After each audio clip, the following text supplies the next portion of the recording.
This is Inside Town Hall, a behind-the-scenes look at city government and the issues affecting you and your family.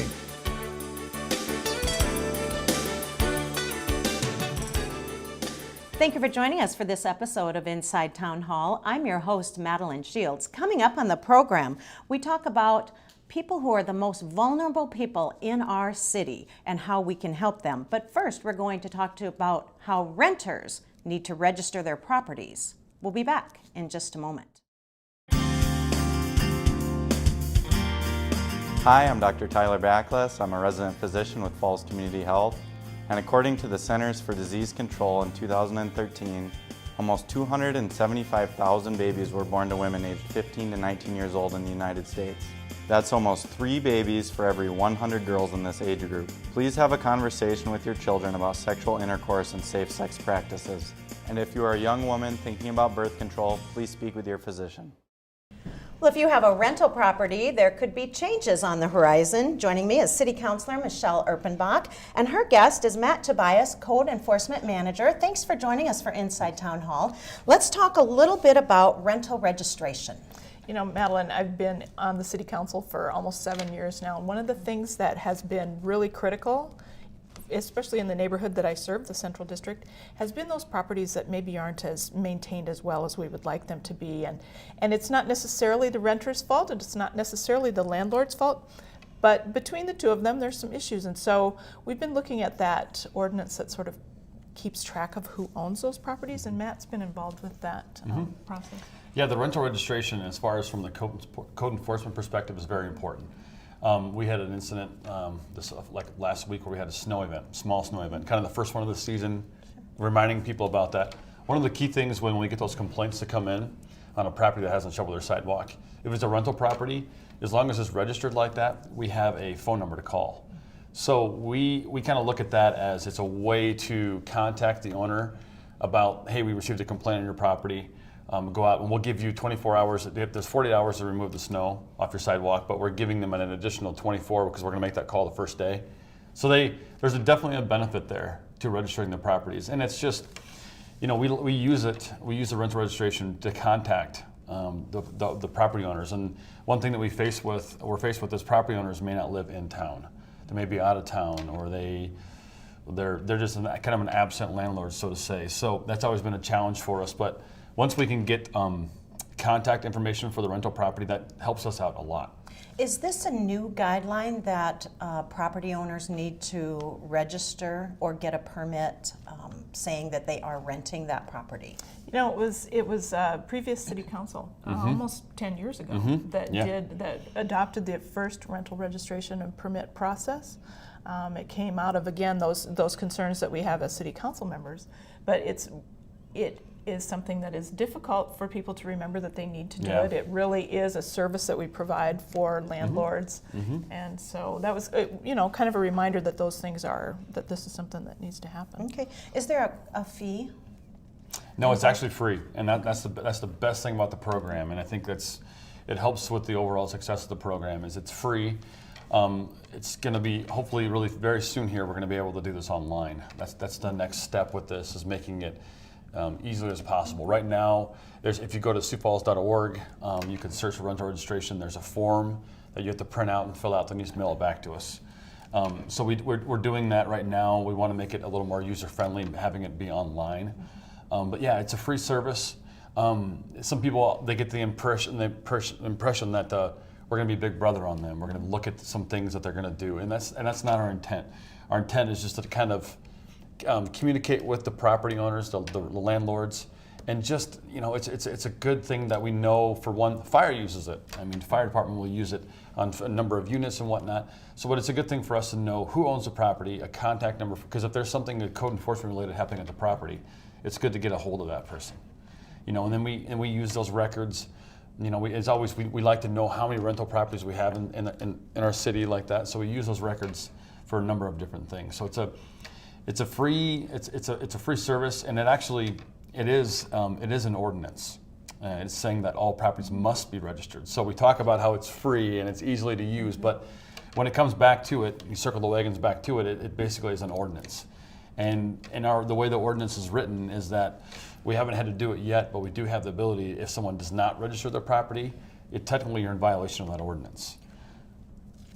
Go ahead. No, it's such a benefit to landlords. That's been the key thing for me about this process, is that to get that property registered, as Matt said, it doesn't cost anything. And all it does then is keep the city in the loop, so that if I am a landlord, and maybe my renters are supposed to clean the sidewalk and they didn't, but I don't know that because I live on the other side of town. Yep. As a landlord, that's I think, a great benefit in terms of the city's going to give me a call because we got a complaint on that sidewalk. Definitely. The property you own. And as technology grows, I mean, we're on the cusp of a lot of the things we can do with this. There's talks. I mean, I've been talking with our IT department about pushing different reminders, different notifications out to the landlords who have the properties registered. I mean, landlords they're out of the loop. They may be out of the loop. They may live way far away. They don't know what happens at their property. They may not know if there's a police call at the property. So it's down the road. We're really looking at, pushing information out via the rental registration to these landlords. So there could be somebody who lives in California but owns a house in Sioux Falls, rents it out, and maybe has no idea what's going on in that house. And the thing with that too is, and not saying that we discourage people from owning property in Sioux Falls and living in California, Arizona, whatever, but the one thing we would like to see is that they have a registered agent. That's a term that we've been using a lot, is a registered agent. Basically, someone within a certain radius of Sioux Falls that can oversee the property. It's a contact for us. That's a big thing. And so we have a lot of good property management firms in town that do just that. So that's the ideal situation where we can have a registered agent for these property owners. It's just a person that we can communicate with, and we can let them know that we had a complaint on the property. It could even go down to, it's something we can push information out to the landlord saying that we're going to be doing street construction on the street. Let your tenants know. Right. It's a lot of different things. I mean, we're kind of on the cusp of being able to do that, and we're always looking at pushing information out to our residents, and this is a good avenue to do that. So it's also a service, is kind of what you're thinking about. It's a service. It's not just you have to let us know so that we can tell you if there was a complaint. It's actually beneficial to them as well. Completely. I think it's important to note, though, too, there are management companies in town that can be that registered agent for a person. But it doesn't necessarily have to be that. If I own property and I winter in Arizona or whatever, maybe my son-in-law is my registered agent. Just so there's a local phone number, so that, again, we can provide that service so it makes it easier for that property owner. What are some of the challenges that you see now? Are there a lot of properties out there that you don't really have a contact for? We're getting there. I mean, that's one thing I'll say. I mean, we're not really there yet as far as where we would like to be for our numbers for rental registration, but that's why we're doing this today. I mean, that's why we're going to continue to do this, because there's a big importance there. When we do run into those situations, those phone calls aren't easy to make. We do run into those situations where we don't have contact information, so there is a violation on their property. They find out via a letter that was sent to them. Then they call us back and say, I wasn't notified of this. And those are the hard conversations that we have to have. But then again, it's really easy for us to say, well, if you register your property, we could reach out to you and we can let you know that we received a complaint on the property. So we do have, there's a large number of properties out there now that aren't registered, and that number just grows every year. So it's really important for us to stay ahead of that. I mean, the city's, we're growing at 4,000 people per year. We're building rental units as fast as we possibly can. So every time, we got to just keep staying ahead of that, and we do run into those situations where we just don't have a contact for the person, and it is tough. Are we talking about mostly residential, or are you also talking about maybe garage area or rental space? No, it's everything? Mostly residential. It really is. residential. It's apartments, it's duplexes, it's, I've got a sixplex at the corner of wherever, those kinds of things. And the other side of it for me, and we talk a lot about the landlords, but the other side of it for me is for those folks that live next door to the rental. Sure. The neighbors that have no idea who owns that property, and the tenants maybe are, kind of a revolving door. They're in and out every couple of months. There's somebody new. They don't know for sure who's there. They don't know who owns it. They don't know who to call when the grass is, 6 inches, 10 inches, 12 inches tall, or when there's weeds, or when there's, destructive behavior maybe happening. Yeah. It really can be a service as well to those neighbors that that they have that way they can get in contact with the city, they can get in contact maybe even with that landlord. Yeah. So that it becomes more of a collaboration in that neighborhood. I mean, that's been the biggest thing for me, is that those folks that live near or next to rentals, they very often struggle. And then when Matt tries to come into the situation, he has no idea who owns that property. I had a conversation with an old lady last week, and this is something I'll remember for a long time. And it was her best friend, her neighbor passed away, and her neighbor's kids sold the house, and it was a rental now. And she said, I love my house, but I don't know what's going on next door. There's 5 kids there, they're young. I don't know who the landlord is, so I'm putting my house up for sale. So I had to kind of coax her through that and say, no, you don't have to put your house up for sale. There's different things that's a requirement. The property's got to be registered, and we got to find out. We got to talk to the landlord. So I had to do some investigation and find out who the person was who bought the property, and just kind of go through that. Then I was able to call her back and say, it's okay. You know, we have a contact for a landlord. He seems to be a reputable landlord. It's going to be all right. You don't have to put that for sale sign in your house. So if we can prevent some of those things from happening like that, you know, keep those people who have been in their houses, and they may be elderly, and they may have a rental property next door, but it is that. I mean, those are the ones we hear from. We hear from the people who are affected directly next door to the situations where it is a rental, and it could have been a single family house that was her best friend who passed away and stuff like that, where she was so comfortable with that person being there.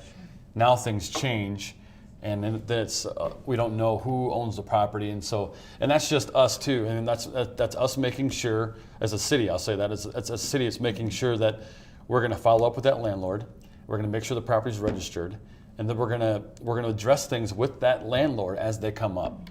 You know, it's a point of contact for us. And really what you're describing is a time management issue as well. It's very time consuming for you to get on the phone and have to start. Where do you even start? Do you have to go through county equalization, or how do you find it? You have to find out who owns that property now.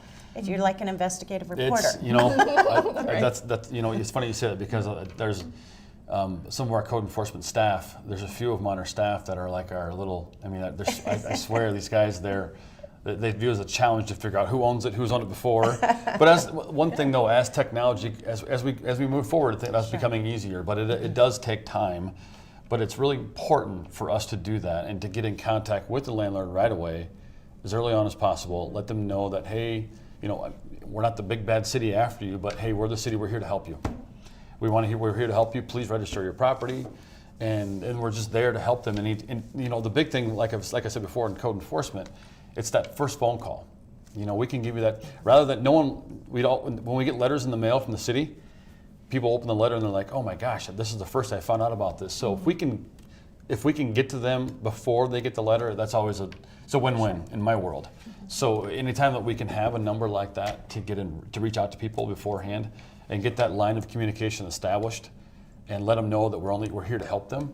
You know, we're not here just to come down and say you must do this, and you know, we're always here to help. We're always here to help, and the whole thing with it, like code enforcement sounds mean and tough, but deep down inside we do have, we're all right. This is our mean, tough code enforcement group. We're all right. We're all right. We're always going to be there to help. And it's free. Go register your property. Yep. And soon, when do you think it'll be online? Make it really easy. You know, we're hoping first quarter. We're hoping the first quarter of 2017. Okay. So that's what we're really, and there's a couple different programs that we're going to sync online that are high-level programs. One of them is InterGov that we use in the city. So we're going to do an online phase of InterGov. Okay. That's going to work really good with getting this online. And then we'll be doing more of this once it goes online. We'll be out kind of promoting the whole rental registration program, getting as many properties registered as possible. Okay, well, and so that'll be easy. It'll be on siouxfalls.org. And right now it's still easy. All you got to do is go on, find the form, print it, fill it out, mail it in. Yep. All right, well, great. Well, thanks for joining us. We will be back in just a moment. We're going to talk about people who may be falling through the cracks and what we can do to help them. We'll be back in just a moment. Would you drive at 60 miles per hour the length of a football field while blindfolded? Have you driven at 60 miles per hour and checked a text message? If you said yes to the second question, then you're guilty of the first question too. By taking just a few moments to look at your phone to see who's calling while traveling 60 miles an hour, you will cover more than 100 yards while looking at your phone. Save a life. Save it for later. Brought to you by the City of Sioux Falls. Welcome back to Inside Town Hall, where we are having a conversation with City Councilor Michelle Erpenbach. Thanks for being here. Let's turn our focus on some people who may have drug addictions. They are people who struggle with homelessness. What can we do to help them, and what is the city looking at with the county, actually? Mm-hmm. Well, as you know, Madeline, that this is one of those growing problems, not only in Sioux Falls, but across the country. We know that we have upwards of, at the Bishop Dudley House alone, there's almost 1,500 people, different individuals, 1,500 people a year who are living on the streets. They come in there for, get a shower, wash some clothes, maybe sleep overnight, so that we're starting to see that population. We understand who they are, and we understand who those folks are that are really kind of long-term in terms of homelessness, in terms of, as you said, mental illness and drug addiction, so that it's a project that's coming out of the county that would make a collaborative effort between the county and the city and some other agencies, the hospitals, the emergency medical systems, the sheriff's department, the police department, those sorts of organizations, those people that really deal with them on a more regular basis. And it's being sort of loosely called a triage in terms of, we think about, even if, it's not against the law to be homeless in Sioux Falls, it's not against the law, but we very often treat homeless people as criminals because they're on the street and they're maybe a danger to themselves or to others, or maybe they're injured or overly intoxicated or whatever it is. We treat them as criminals. And our police department, our sheriff's department ends up spending an inordinate amount of time with them. It really does affect our city budget. It affects the county budget.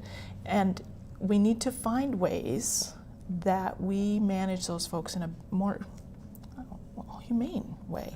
We treat them in the ways that we would want to be treated. And so that triage concept is coming out of a group of people, including Carrie Benz, who's Director of Human Services for Minnehaha County. She's been really the spearhead for this. And she was going to be here, and she's not feeling well today. But I did really want to highlight that idea that this is something that the community can collaborate on in providing an opportunity for folks to be cared for in a setting where they don't have to be in an expensive emergency room. They don't necessarily have to go to detox because maybe, they maybe had one too many, but they maybe need a nap, and they for sure need to be on their medications. We know that the statistics across the country are that those folks that are the most in need tend to be indigent, they tend to be, again, on the street, they tend to be dealing with mental health issues. And it's no fault of their own, but they do need help and reminders for those medications. Well, and I think it's common knowledge that when people suffer from mental health, that they mask those. They mask with alcohol and drugs, and it doesn't help at all. It just creates a more dire need for help, and so. This group of people, they traveled to study this triage concept. Can you talk a little bit about who went and where did they go and what did they learn? Right, exactly. A corporation called West Care is involved with our jail system here in Minnehaha County, and they are also involved then in the Las Vegas area with a project called a Triage in Las Vegas. And so it really came out of that company saying there are better ways to manage these folks. And so several folks from Minnehaha County, from the city health department, went to Las Vegas and just kind of toured and learned more about it, figured out how these things work, watched a police officer bring in a person who is exactly like those folks that we're dealing with on such a regular basis. The police officer brings them, checks them in, and is able to go back about the officer's business. That officer doesn't have to stay with them, doesn't have to sit in the ER with them until some sort of treatment has been determined. The time savings and the savings in terms of dignity and the ways that we can manage those folks, they saw all kinds of really great possibilities. And they have started to talk about this as an option for Sioux Falls and for Minnehaha County. It's one of those things that if we're going to really care for people in the way that we know they need to be cared for, we've got to start thinking differently than just, put them in detox, or, take them to the emergency room, or, we're going to send them to Yankton. We have to think differently because those same folks are going to be back. you know? Right. Or keep them in jail overnight, which is very Right, expensive. exactly. It's not a hotel. It's, people are watching them and you're feeding them and so if you are able to set up this triage concept, it would be a cost savings to the city and the county. Is that true? Yeah, I absolutely believe that, and of course that's one of those things that as this is very early in the conversation, but as this develops, there will have to be budget conversations, and it then comes down to that idea of who pays for this? You know, does the county take it on completely? Does the city have a piece of it? Does the state pay for it? Those will be the conversations that you'll start to hear coming out from that group that's working on the concept. But we'll have to think, I think from the city standpoint, bringing it back to city council and to the city administration, we have to think about those expenses that we're incurring, not only as a police department, but as a health department in Sioux Falls. What are the things that really are costing us? And how could we turn that into an investment in these folks? How can we make our budget work more in favor of those folks without, again, I'm always concerned about social services type things, because the state law is very clear that Health and Human Services, that all belongs with the county government. And the city is supposed to do, quality of life things and streets and pools and those sorts of things. But we have to be really intentional about this idea that we do, as a city, play a role in the care for these people. And we're not talking about a massive amount of people. No. I think the facts are that very few people are in this situation, but those very few people really cost a lot of money. Incredibly expensive. Upwards of thousands and thousands of dollars per year per individual. Right. And if you even look back at those programs that have been started in Sioux Falls that really came out of the Homeless Advisory Board and some other folks that were thinking sort of like they are with the Triage Center. You look at Safe Home, which is owned by the county. The city put a little bit of money into it, but it was involved with the planning on it. Safe Home really focuses on those folks that are chronically homeless, keeps them safe, and many of them will live out their lives there. But it's again just 33 apartments, wonderful little spot for a person to live out their lives in safety. And the Bishop Dudley House is another one that came out of conversations like this. We need to find a place where we really can help people 24 hours a day. We need to be able to provide those services that they need, keep it simple, but help keep them safe.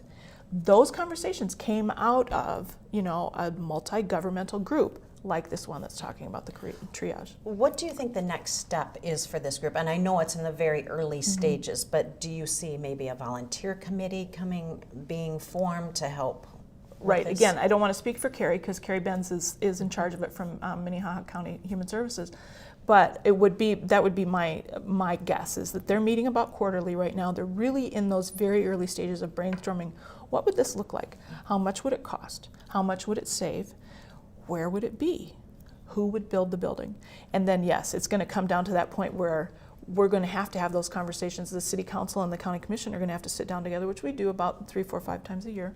Going to have to sit down and go, okay, here's what we're spending already on these folks, and here's what you're spending on these folks. How can we take that money, if we're going to save that money on what we're doing with them now, how are we going to put it into this project where we collaborate so that it really does make a difference for those people, and we start to see a difference in the way that their lives are being lived. Okay.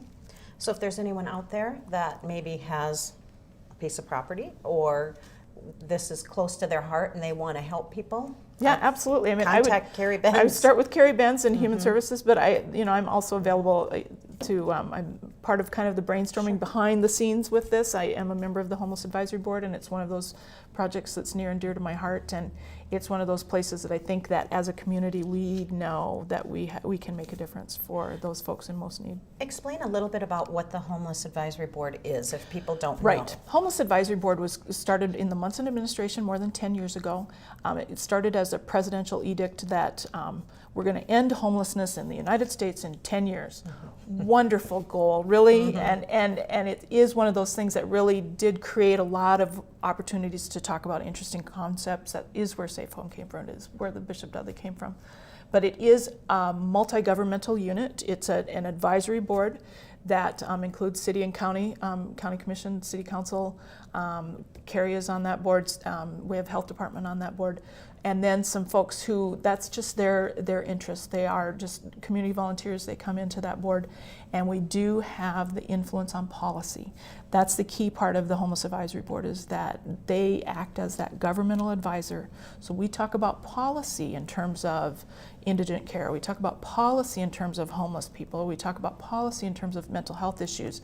The Homeless Advisory Board is influencing those conversations. And they will be part of this triage? Yeah, absolutely. They'll be involved with all of that. We had a presentation at HAB just last month, and so that we've started to, again, be in that brainstorming stage. How does this look in Sioux Falls? We can see it in Las Vegas. We see it in other communities. How does it look in Sioux Falls? And it's probably a little easier to be homeless in Las Vegas than it is here, right? With the weather. You can look at the weather today, exactly. You know. Yeah, exactly. So it's a big challenge, you know. And I always, when I'm thinking about those folks who are homeless in Sioux Falls, I always think, 1,500 people. You know, compared to the rest of the country, we have a very small number. You know, proportionally to our population. But you know what? 1,500 homeless people in Sioux Falls is 1,500 people too many. Right. We need to be active in this, you know. And you know, when we think of homeless people, that doesn't necessarily mean they're not sleeping on a park bench. Right. That means they have no home of their own. Many of them are, you know, sleeping on their cousin's couch, or they, you know, their girlfriend kicked them out, or they've had, God forbid, some horrible, you know, medical issue, and they have lost their home. So they're kind of in between, and, you know, they're just trying to find, you know, that old bootstraps idea. They're trying to do that. But yeah, all kinds of reasons. And they're very transient people. They stay here for a day or two, and they stay there for maybe 3 or 4 days or a week, and it progresses, and it never gets better. If I'm sleeping on my cousin's couch and I do something that she doesn't like, I'm out. You know, so they do move around quite a bit. All right. Well, we will look for more information on this in the coming months. And is there anything else you would like to talk about? You know, the thing to start thinking about now, it's almost 2017, and the city elections are in 2018, in April of 2018, and there are 2 positions on the city council that are term limited out, mine at Central District, and Councilor Rolfing, who is an at-large member, and the mayor is termed out in 2018. And so this, I was thinking the other day about, I was elected in 2010. It was late in 2008 when I really started thinking about, you know, this is something that I want to do. How am I going to get there? So I'm really involved, really would like to be involved in encouraging folks to run for city council. You know, it's time to start thinking about that. Think about the time commitment. Think about how your family might be involved. You can find information about elections on siouxfalls.org. And I know that any council member that's serving now would be happy to talk with folks that are interested in maybe just learning a little bit more before they make a commitment to it. But it's one of those roles that's so important in a town of our size. And so that election's coming up, and it's time to start thinking about it. And you don't have to be an expert on sewer systems. You don't have to know about electrical grids. Right, exactly. And I always say that I'm not great at budgets. I get sort of big picture type things. And no, we have staff people, and there's, you know, lots of folks that are involved with those sorts of decisions. And no, that's the beauty about the Sioux Falls City Council, is that it's a very part-time job. You know, I work full-time plus in an organization here in Sioux Falls, and many of the council members do. They work full-time plus, and then they do this as their community service. It is a community service to be on the city council, and so I'd encourage people to be involved with it. Okay, well, thank you so much Absolutely. for joining us for Inside Town Hall. If you would like to get a hold of Michelle or any of the other city councilors, and if you want any information, news and information about what's going on in the city of Sioux Falls, go to the website at siouxfalls.org. That's our time. Thanks for watching.